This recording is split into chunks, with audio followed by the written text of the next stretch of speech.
Welcome everyone to our virtual staff room, where we are continuing on with our 10 things theme, and I'm delighted to welcome Kelly and Jason from the RNN group up in Rotherham, who are going to talk about 10 things to support their staff well-being.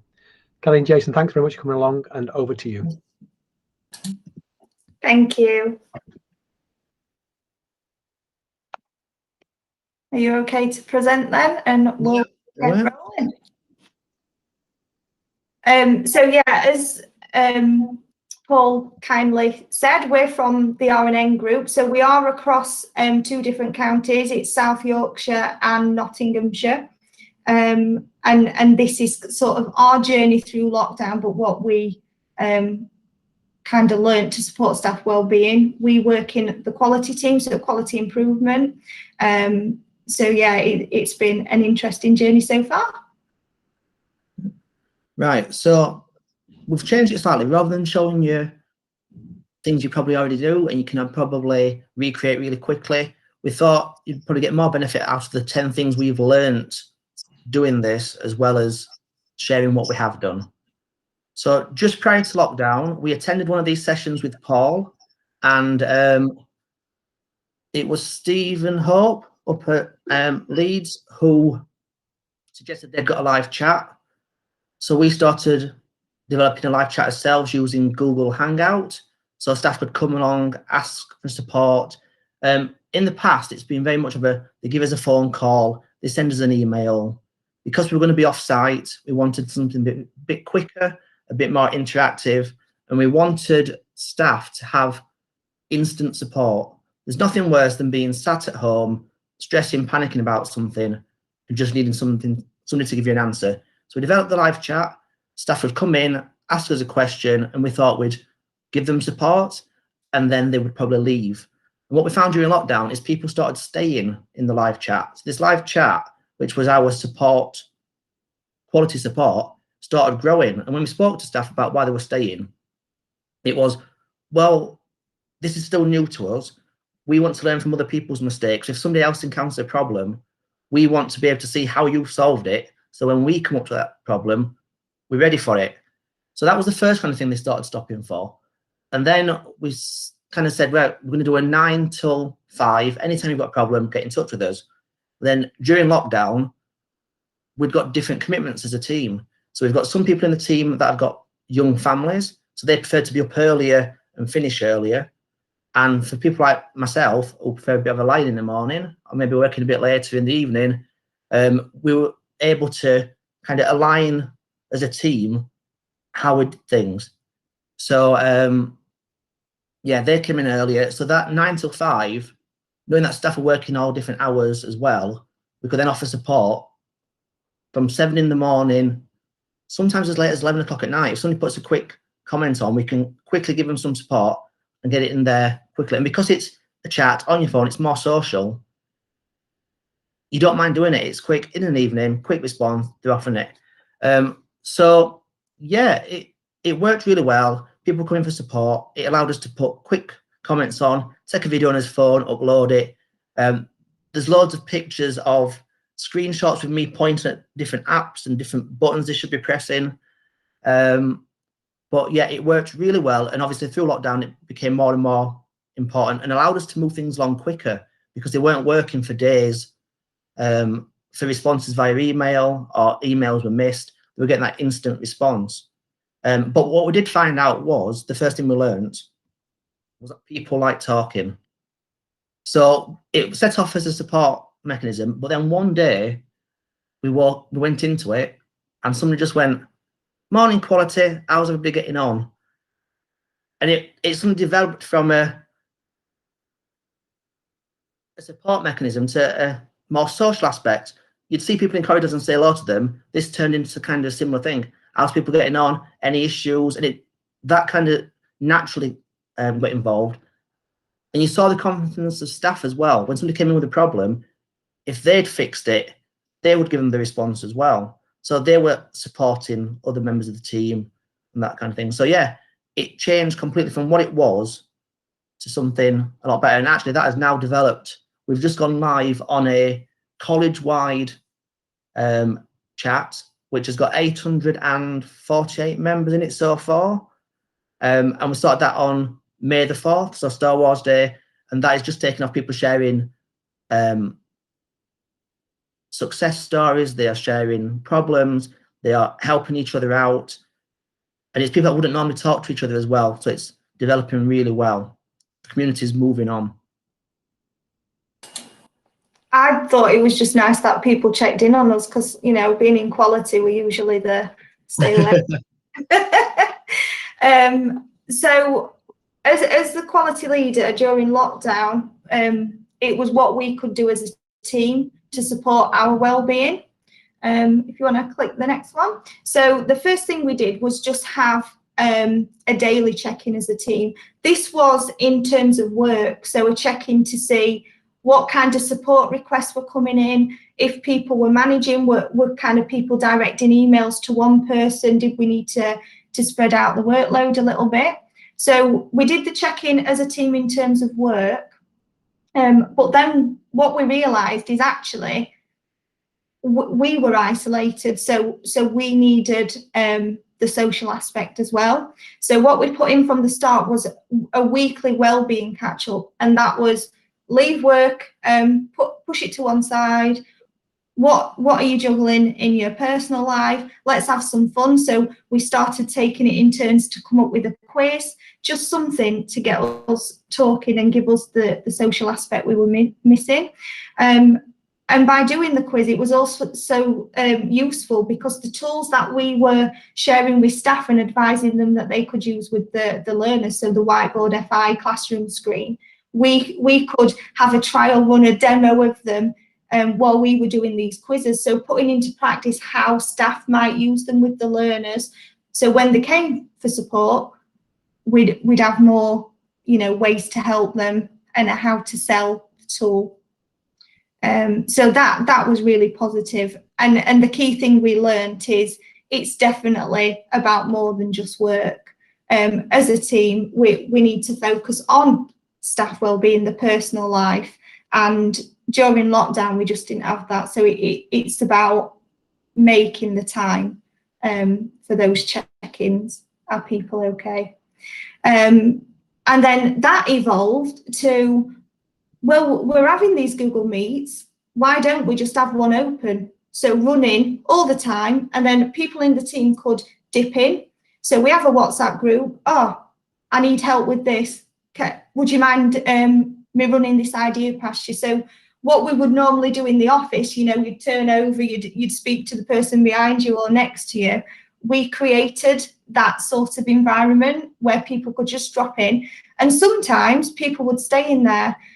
So like Jason, I live alone. So for me, it was nice to have the keyboard sound in the background, just knowing somebody else, there's another human in the world. And for people with young children, it was, this is work mode. It gave them kind of that formality where they could switch and have the time out. So the thing we learned there is that people work in different ways, and it's giving them the opportunity to be flexible and work in the way that's best for them. And following on from this, Jason mentioned kind of email overload and things like that. So during lockdown, we have a staff portal where people can go to for information.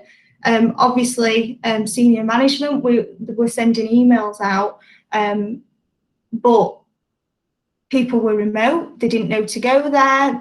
You know, if they weren't having that regular communication with the manager, were they getting that information? So we realised we needed another form of getting messages out there, and also making it personal.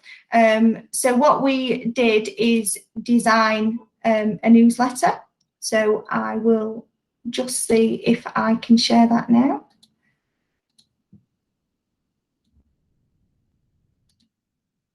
So what we did with the newsletter, so Tales from the Lockdown, we split it into 3 sections. We didn't want to overload people, but we just wanted to make sure they were getting some regular communication in a different format. So the first one was any new updates. So just reminding them the live chat was there. The second part was hints and tips. So this was kind of any tools that we'd come across or tools that other members of staff had come across that they might want to share. But what I feel was the most important part was the success stories. So really celebrating people coming together in a difficult time. That could have been people were doing the Google Educator level 1, so we were putting success things in like that. People trying something new in the lockdown with the learners, creating masks for the NHS and things. But we always tried to finish on an inspirational quote as well that tied into the theme, just to make staff aware that they weren't in this alone, and that kind of senior management were also human. They could get that message out, and they were able to have a wobble. They weren't expected to be perfect there and then. So I'll pass back over to Jason. Okay. So yeah, as Kelly said, it was about getting that message across, and obviously people work in different ways. And what we found as a department is we were having the social aspects, but a lot of teams weren't. They weren't having the quizzes, they weren't having that social aspect. So we decided that we wanted to give staff the social kind of side of things as well, but also maybe re-engage them with SLT and higher level management, because they were getting the business communications, but there was none of that seeing people in corridors, you know, just saying hello, nodding, smiling, that kind of thing. So what we did is we created the games from the lockdown quiz. And again, this was every week. We kept it very simple. There were 5 rounds, but those 5 rounds changed each week. So the first round stayed the same, the last round stayed the same, the ones in the middle tended to change. We didn't want it to be like a pub quiz where it's the same kind of format every week, because the same people would win. So if anybody's ever seen Richard Osman's House of Games, we took a bit of licensing from that and not in that kind of direction, because it was more about, you needed to do more than just know the answer. You had to give it in a certain way, or it was about things that you might have to guess at. But the idea was, we got in touch with SLT and managers and said, for the first round, we would like to use you as the question. So the answer comes from the letters in their name. And could they record a video, saying hello to people, giving them the question, and just kind of getting that kind of personality out there, showing them their home life. So what we found were, the first week they set off in front of a blank wall. The second week, maybe they were pausing near a table and they put some choice books out, or they was doing it from the kitchen or from the garden. But yeah, it kind of took off from there. Staff appreciated seeing them. But what it also meant was we were able to, we had new SLT, new managers appear around college. So you knew the names, but you couldn't put a face to them. So the first thing we did was, can you just record this question for us? And that kind of incorporated that one. And the first time we did it, quite a lot of people did. We did it through a Google form. The explanations on how the rounds work were all done via videos. The questions were done by videos. Some of the questions were just visual. And we did it, as I said, every week. In the first week, we had one winner. As you do, one winner, fine. But then we had staff approaching saying, can we play as a team? Because we'd like to use this in our team meetings and we want to take on other departments in college. And SLT wanted the same. They wanted to play as an SLT team and take on other people in college. And surprisingly, to say they'd answered the first 5 questions for us and filmed them, they never actually won. So, yeah. So what we found is then, people are competitive. They are so competitive, it was unbelievable. It went from who was the winning person to who was the winning team, which is the cleverest campus, which is the smartest department, which curriculum manager won. So we ended up in the newsletter going from 1 or 2 winners to a list of about 9 or 10 different categories of how well people had done. But speaking to staff, it became when's the next quiz coming out? We use it in our team meetings. Some of them were using it with the family members at home. Others said, it's my Sunday morning treat. Me and my partner sit down, have breakfast, and we do the quiz. So actually, this quiz that we put together just as a bit of fun and to help staff, you know, have some social time, was actually providing well-being issues at home as well.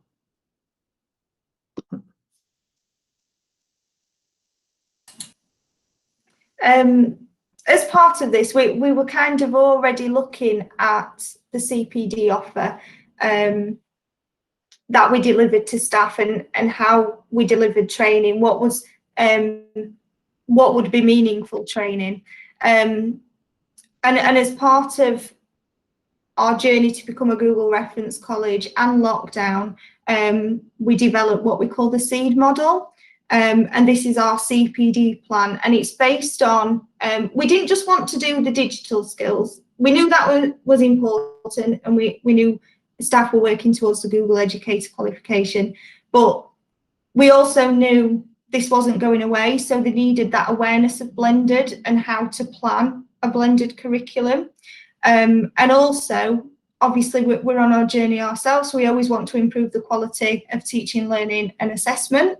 So that they were the 3 parts of the SEED model, and it was kind of growing the blended curriculum. And even though there's different levels, different leaves, we didn't want it to be, you have got to do this at this time, you need to do that element. It was about letting staff take ownership.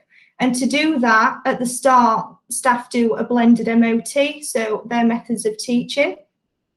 And to put this together, we didn't just want it to be a confidence scale, because people either go in the middle or they're really confident when actually the skills aren't there, or vice versa. You always kind of put yourself down.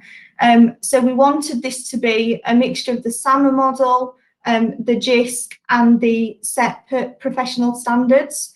So it's not just the confidence levels, it's how you're actually going to apply it. So based on what tutors were being asked to do with their learners, develop the knowledge, skills and behaviours, they did a starting point assessment based on the knowledge at the start, then it moves up to how they apply it, can they use it, and then the confidence comes in towards the end, but it's the confidence kind of showing other people how to do it in terms of managers, or using it in a class with their learners.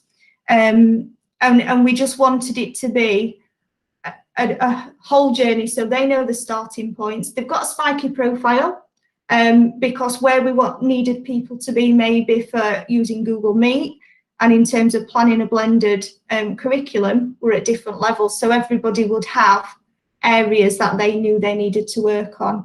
And what we found is people surprise you.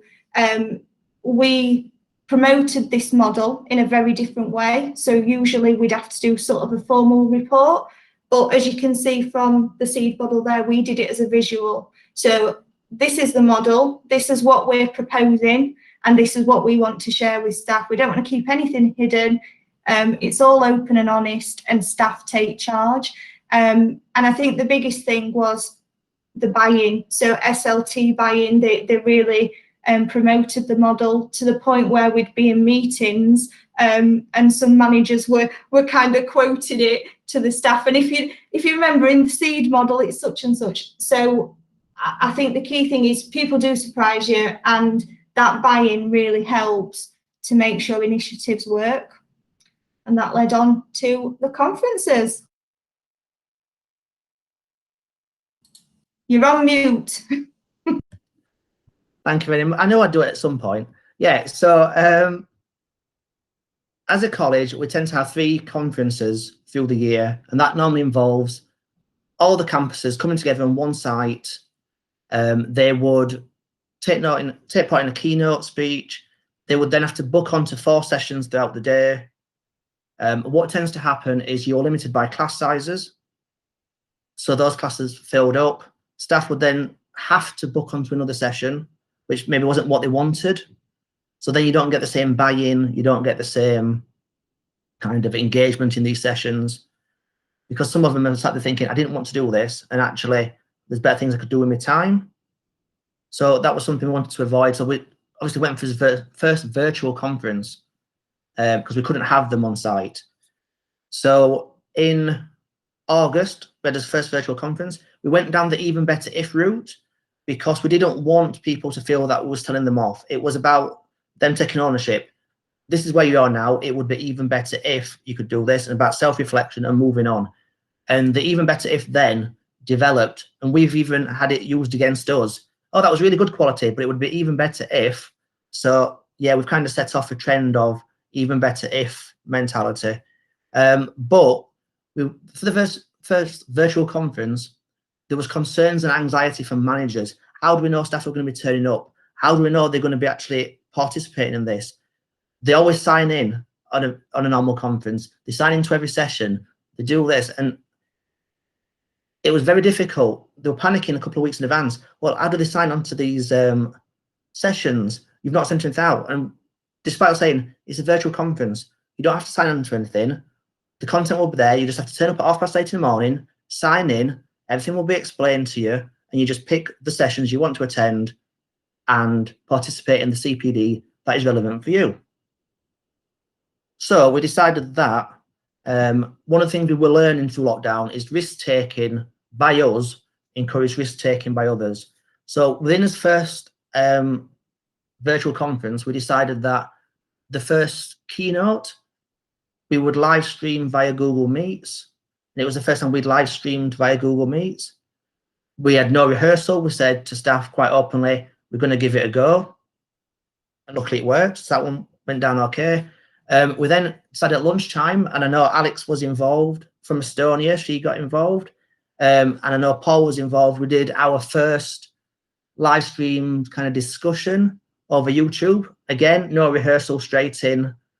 Staff were able to come onto YouTube, pose questions, comments. And it was about us being open and honest. This is something we're trying that's new. We're asking you to do something. We're not going to ask you to do something that we are not confident or willing to do ourselves.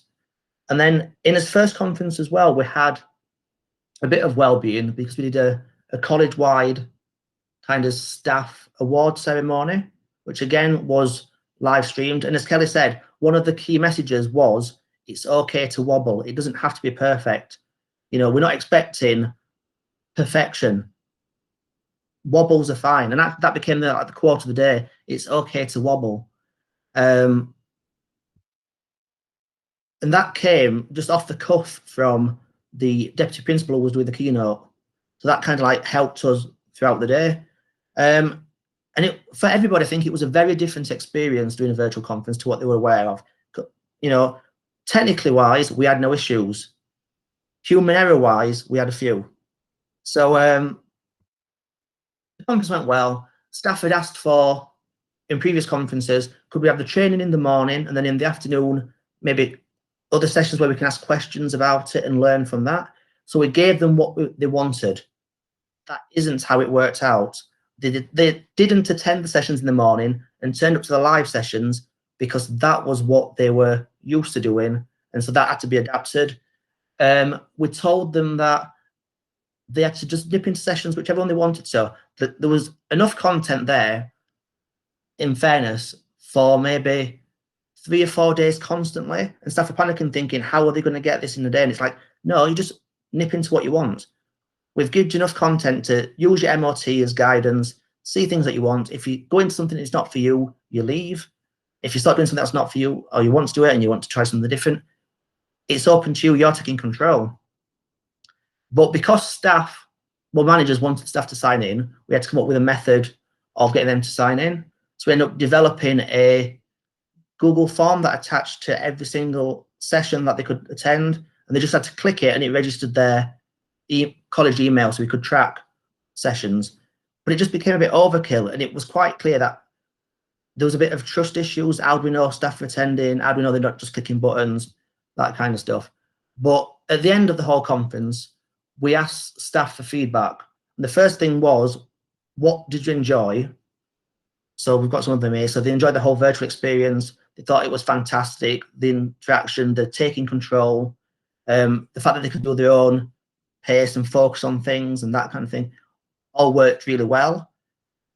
Surprisingly, when we said to them, what could we do even better? We'd like longer sessions, we'd like shorter sessions. So some of the things we couldn't kind of predict. However, the surprising one was they wanted set breaks and lunch times. So we assumed that staff would take breaks and lunch times whenever they needed them. And that actually led us on to the next thing, is staff need to be told to have a break. They were that used to that formality of they come, they have a coffee, they sign in, they go to the keynote, they get told to go to the next session, they have a break, they go to the next session, they go to lunch. And we just assumed, you know, it's recorded, there's a couple of live sessions, but people would just get drinks and toilet breaks and lunch whenever they wanted to. And actually we found out that they need to be told, which was surprising. So we took all that on board, and we had a second conference in November. So this was like the follow-up. So we wanted to change it slightly for that one. But what we found is you can never give too much instruction, and staff needed those stabilizers. So even though we've got video instructions and written instructions, staff hadn't necessarily followed them or read them. But then staff were saying to us, they were having the same kind of issues with their learners virtually. They're not following the instructions. I think I made it clear, but learners tell me they can't do it. We've given them tasks and they're not submitting work. That engagement was missing.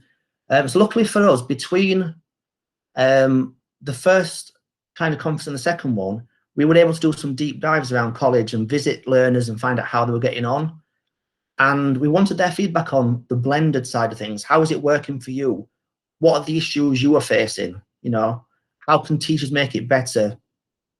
And one of the things we found was they were happy being online. That wasn't an issue. What they were finding difficult was that lack of personality, that lack of connection with their tutor.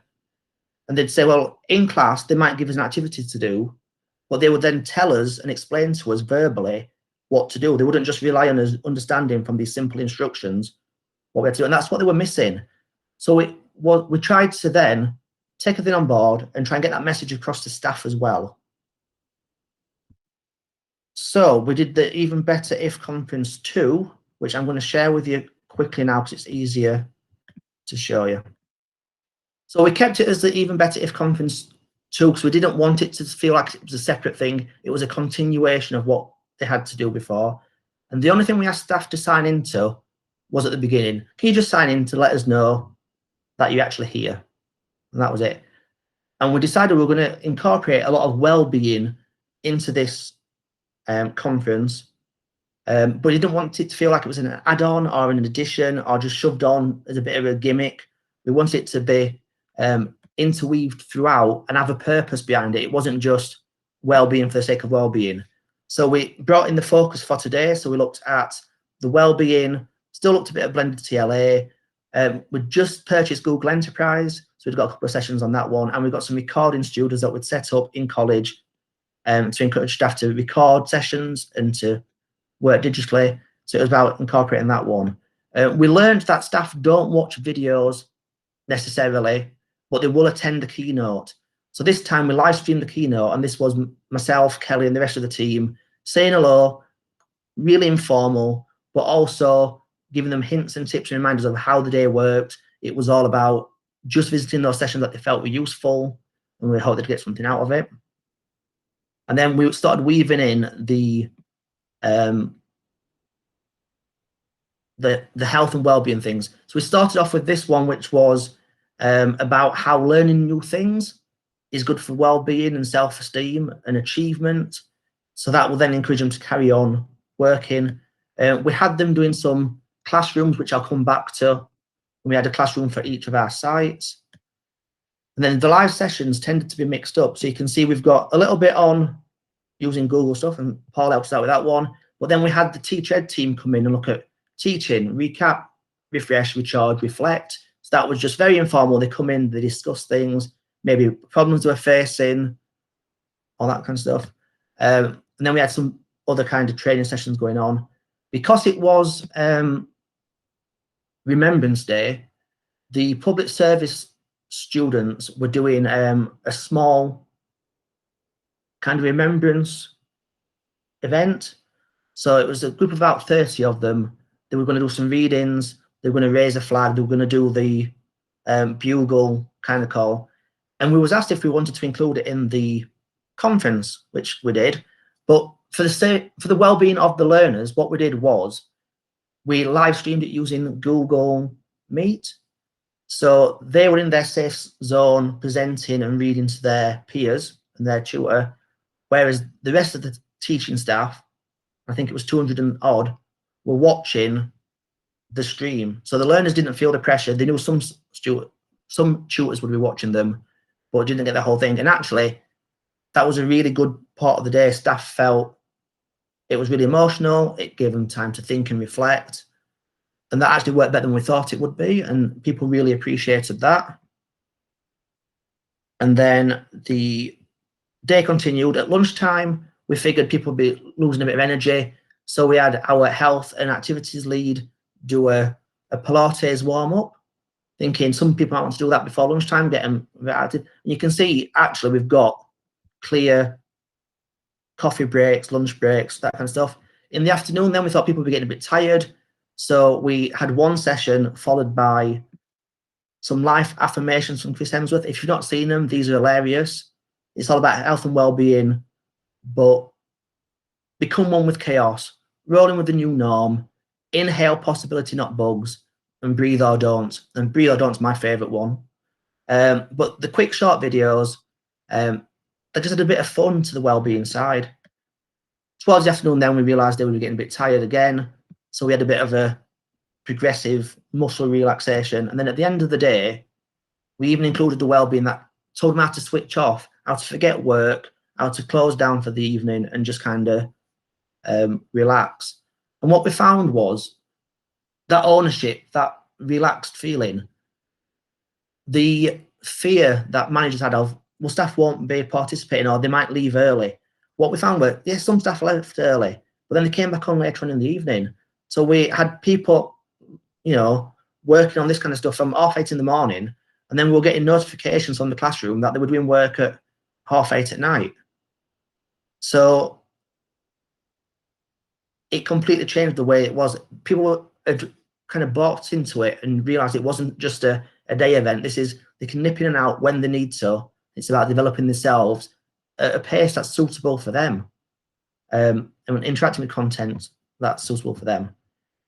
So one of the things we were asked for by staff was an exemplar classroom. So they wanted an exemplar classroom so they could see how classrooms should be set up. And what we didn't want to do was create something where they'd look at it and go, oh yeah, I can see you've got titles on there. I can see you've got content on there. That's brilliant. That's what I'm already doing. We wanted to put them into the position of a learner. So I'm just going to open one up to show you. That's what we'll do then. So we created these classrooms, and it was about putting your personality, putting you back into your classroom. And one of the comments from the learners were, it's a bit 2D and we'd like it a bit more 3D. So that was the first kind of learner quote we used. So about transforming their blended TLA from 2D to 3D. So they were then learners.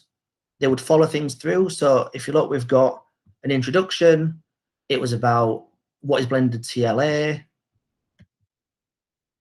looking at things through the learner lens.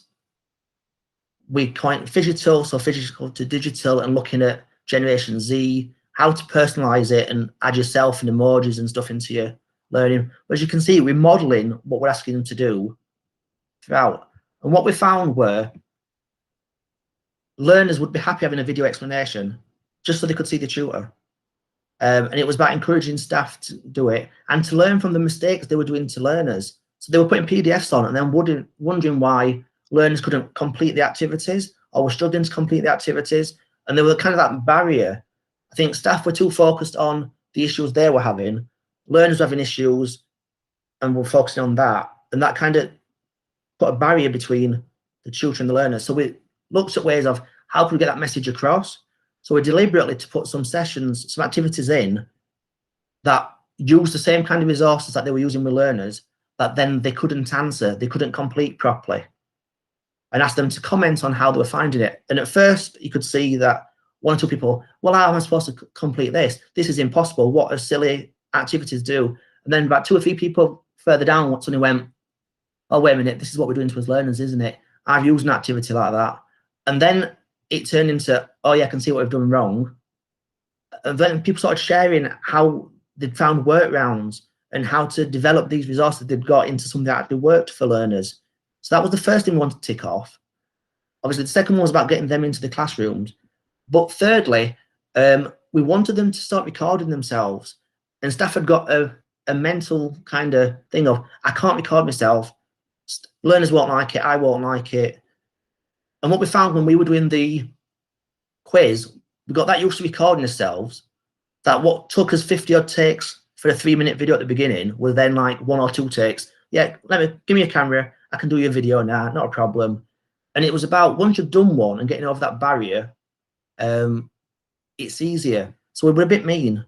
We decided that during this engagement during videos, we would ask them, as you can see an activity at the bottom, using Screencastify Submit, they had to create a video explaining to us why they didn't like to be videoed.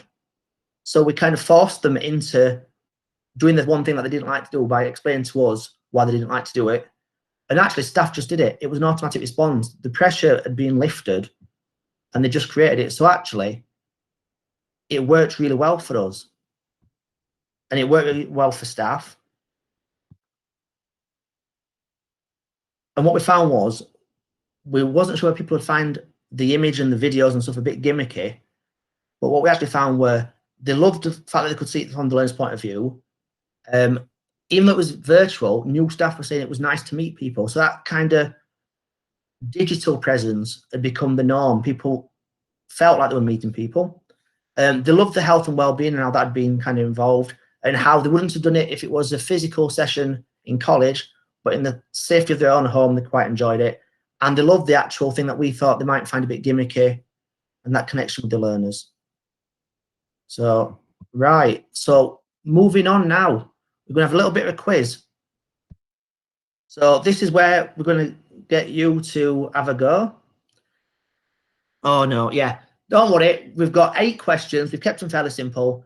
The plan is I will show them on the screen, give you the kind of explanation. One question will pop up. I want you to put the answer into the chat. The first person to get it right, Kelly will award a point to. And we'll see at the end how people get on. So does that make sense? We all happy with that? Thumbs up? Yeah. So, can I ring a friend? I think they're all in here, aren't they, Ian? Probably get right answers. So the first one.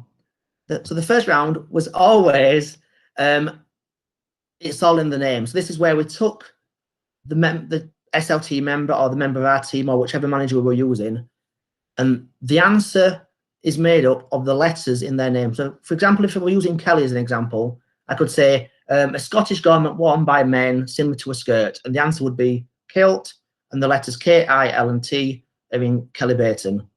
So if the letters aren't in the person's name, that's not the right answer we're looking for. So, are we all ready? In the chat, your answer. Here we go.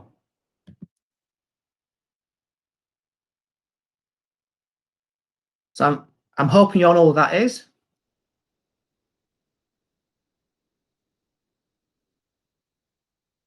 Oh, look at that. I think Ian's got it first. Well done, Ian. Right. So next question. So this was building the scene. So this involved a recreation of a film scene in Lego, and you got a question about what you're going to see. So again, in the chat, what your answer is. So based on that Lego scene, name the author of the book that the film is based on. Sorry, Jonathan.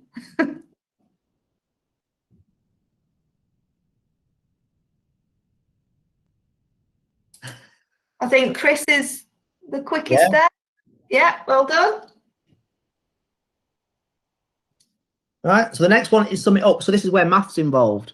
So you'll be given 4 questions. You'll be given 4 questions. Each one has got a numerical answer. You'll be given a sum at the top, and you need to work out whether it's which 2 of the answers you'll need in order to make that sum. So, for example, if it was something times something equals 9, you're looking for 2 answers that times together to equal 9. And all we need is the 2 letters. So it's A, B, C, and D. Here we go. So something times something equals 20.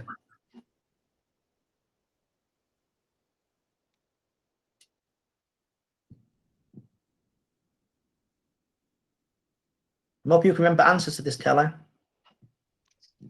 I think I do.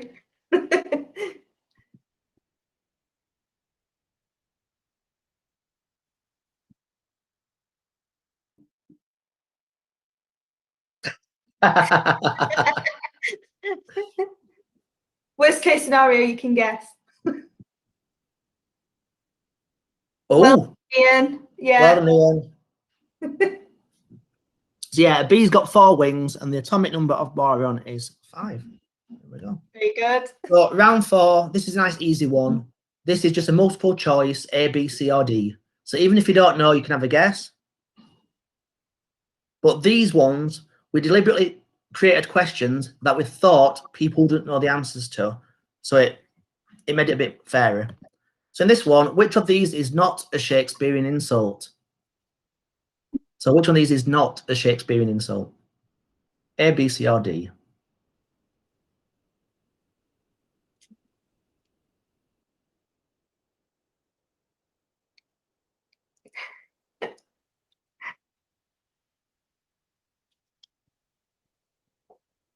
Got a few B's, an A.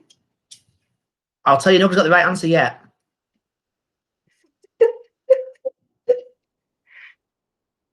Well done, Jonathan. Jonathan, well done. 2 points. You're in the lead. Yeah, the sourness of her face swells right through was one that I created. That's not Shakespeare, although I think it deserves to be. It's really well written. But the other ones are. So this one is backwards karaoke. So this one, you'll be given the lines of a song, but they are in reverse order. So, for example,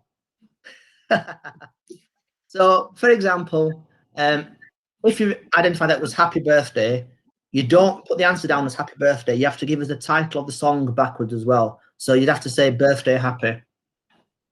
And despite telling staff in videos every week, they would still put things in the right way around, then ask us why they got it wrong. So we've given you a clue of the year at the top of the screen as well. So it was 1981.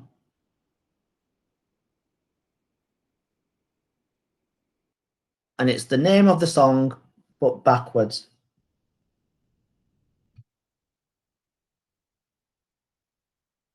Very famous. I think Chris. Yeah. Well done, Chris. Oh, Chris and Jonathan, 2 each. Yeah. So it was Don't Stop Believing by Journey. You had to give it backwards. Right. So round 6, this was a take on Hangman. So in effect, we're on the last leg. We can't afford to have another guess at a letter. So you just have to work out what the word is and have a guess. So this is an event. The letters at the bottom are the letters you've got left. So it's what do you think that event could be? Oh, look at Ian straight away. Now they're all 2. Oh. That's it. So round 7 was connect 4. You'll be shown 4 images. I just want to know what connects the 4 images together.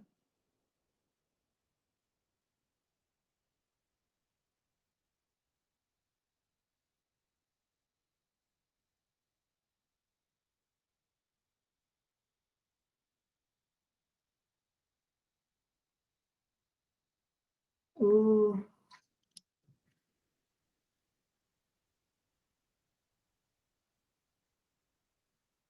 I'll give you a clue. It's a film.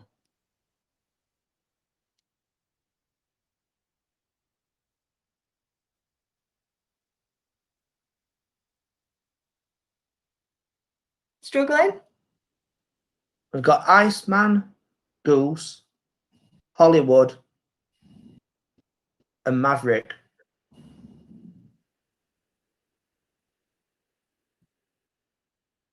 James, yeah. James, very good. Yeah, top one. And the last one, this is the hardest round of them all.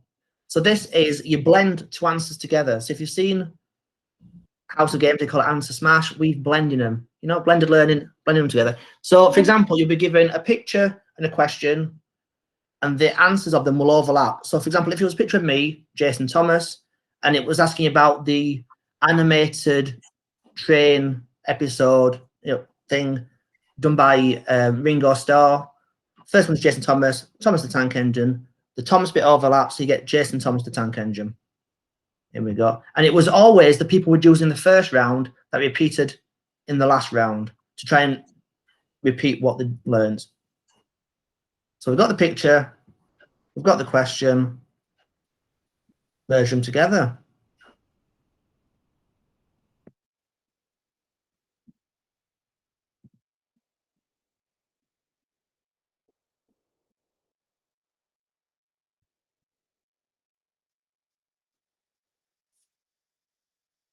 And we're tied at the minute.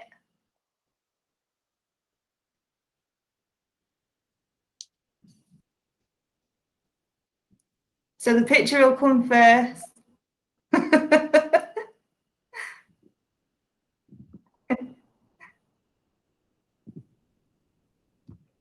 Oh, Paul.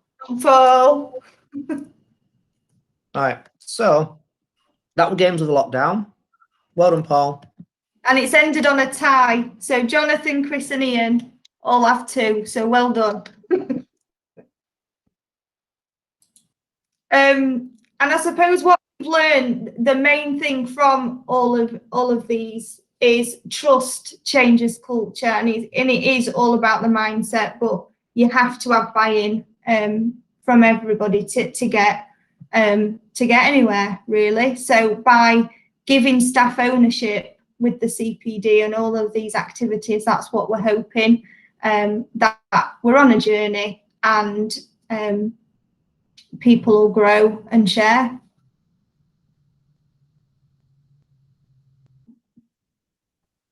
I suppose the final thing we wanted to say at the minute, so now people are back, it's looking at time savers. So we've kind of shifted the focus slightly, and it's what tools people can use to make their life easier.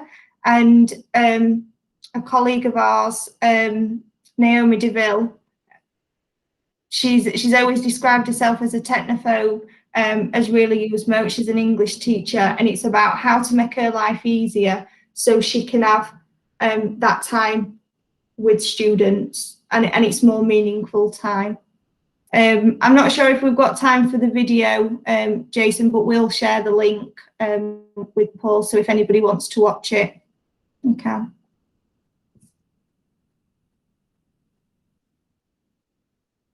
And that's it. Oh, play the video. Okay. So yeah, I think it's really useful to know that. Hello, excuse the state of me. Life's a little bit complicated at the minute, so looking a bit like death warmed up, and the corona lack of haircut doesn't help. But Moat. Moat's been a brilliant tool. We've been using it at North Notts, I think all 3 English tutors, myself, David and Christine. And it's really made a big difference. So it's an extension that you just add on. It was dead easy to do. And when I look at a learner's work, there's a little purple M that I can just click, and it starts recording, and it records for 90 seconds.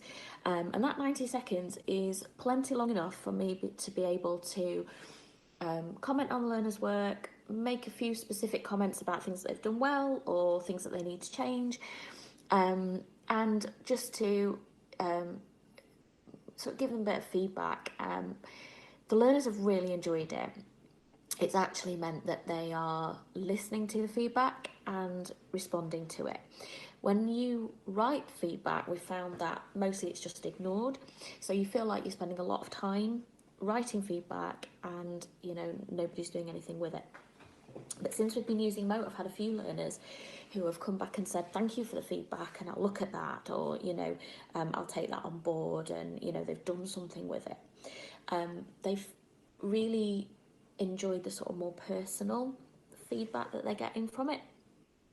One of the things I really struggled with Google Classroom was how impersonal it felt and how distanced I felt from my learners. And having Moat has made them feel that I'm there and I'm responding and I'm actually reading their work and taking notice of it. And it's made me feel like, you know, I'm more better able to communicate with learners, because sometimes when you write things, it can come across as a bit harsh. Whereas with Moat, you know, they can hear your tone of voice, they can hear that actually, you know, yes, they might have made a mistake, but, you know, it's something that's fixable, and they don't feel as sort of crushed by your feedback sometimes. So it's a really positive tool. It's really easy to use. Give it a go.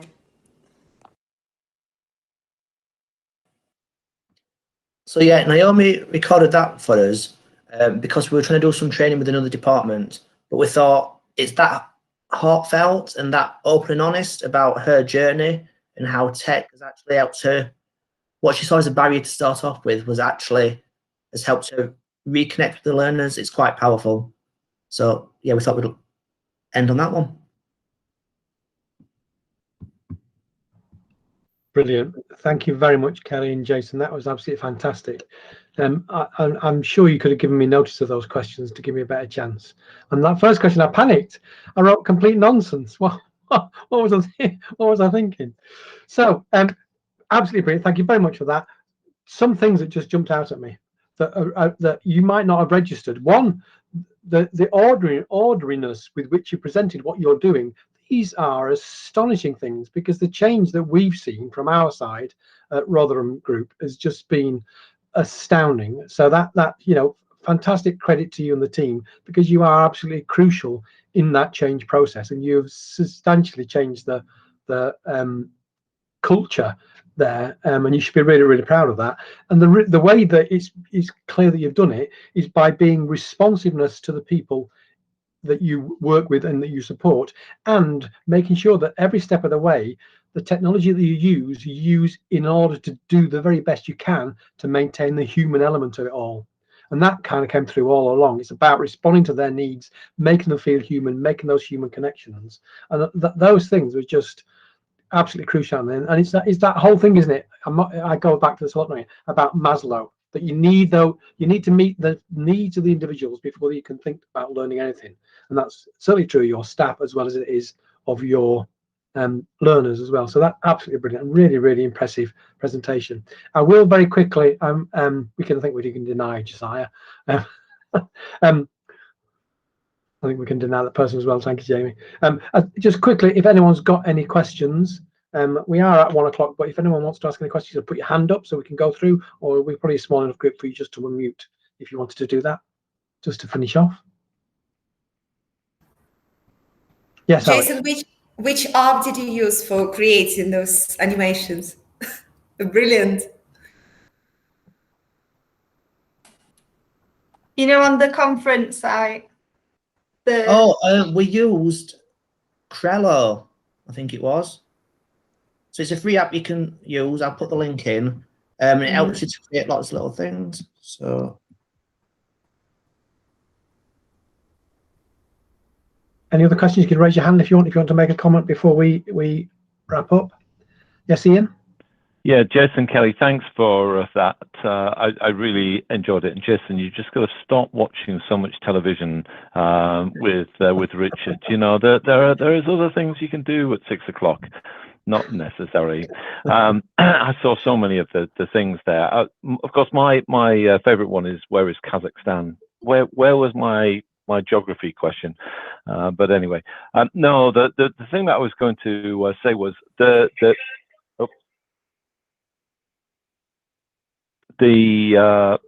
most interesting bit was the hints and tips, the little conclusions you drew. And I think with your little animation skills, if you were to be able to just sort of gather those all together in a short animation, then we could then link that to this recording, because I'm sure people would go through those things to think, oh yeah, I like that, and then I want to learn more. So that was my contribution. Yeah, well, final great comment, great session. Just to echo what everybody's saying, but huge thanks, Jason and Kelly. Awesome. I really enjoyed that, which is why I'm saying we need to perhaps book you on a weekly basis for a Thursday quiz day, maybe. Yeah, that's it. Really, really good. And I don't know what it is about 1 o'clock, but we seem to be having lots of people trying to bomb our meeting at 1 o'clock. Maybe they all get up at 1 o'clock or something. But thanks again anyway. Really, really great presentation. Yeah, they've all heard how brilliant it was. That's what it is. They actually want to come and listen for once. Excellent. Well, if there are no further questions from anyone want to make any comments, I'm going to say thank you very much again to Kelly and Jason. That was absolutely brilliant. Really enjoyed that. It has been recorded, so we will stick it up on YouTube either today or tomorrow, so people can point people to it should you want to. And thank you very much to everyone else for coming along, and enjoy the rest of your day.